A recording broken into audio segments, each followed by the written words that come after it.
ایک فقیر تھا، ملنگ درویش، اللہ کا بندہ. اس کی عادت یہ تھی کہ اپنے ڈیرے پہ آنے والوں کو کھلاتا، ان کو پلاتا، ان کی ضروریات کا خیال رکھتا، لیکن کوئی مالی آسودگیاں نہیں تھی.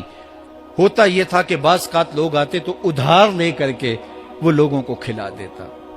خیر، چونکہ فقیر کا مزاج یہ ہوتا ہے کہ لوگ آئیں اس کے ڈیرے سے کھائیں. بابا بلے شاہ نے بھی کہا تھا نا، اٹ کھڑک کے دکڑ وجے تتا ہوئے چلا، آن فقیر کھا کھا جاون راضی ہوئے بلا. یہ فقیروں کا مزاج ہے. تو جو بھی آتا اس کے ڈیرے سے کھاتا اور وہ ادھار اٹھا اٹھا کے لوگوں کی ضروریات کو پورا کرتے رہتے.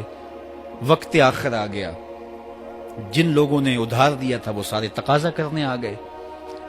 اب بابا جی کو کیا فکر لاحق ہے کہ یہ میرے مہمان اور میں ان کو کچھ پیش کرنے کی صلاحیت نہیں رکھتا.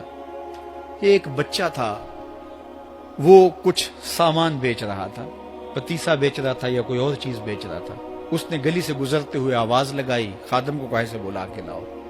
کہا تم بیچ رہے ہو تو میرے مہمانوں کو کھلا دو.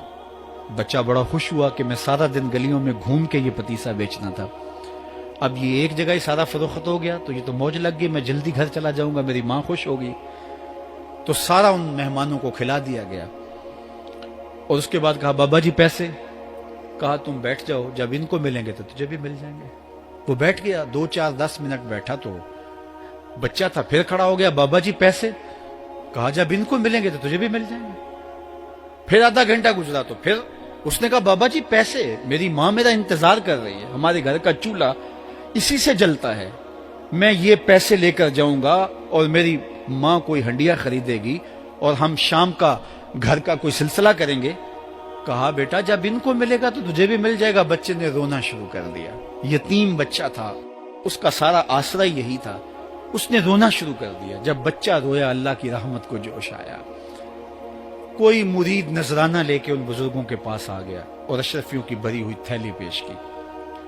وہ اتنے پیسے تھے کہ اس بچے کو بھی دیے، جتنے لوگ آئے تھے سب کا قرض چکایا. کہا جاؤ گھروں کو.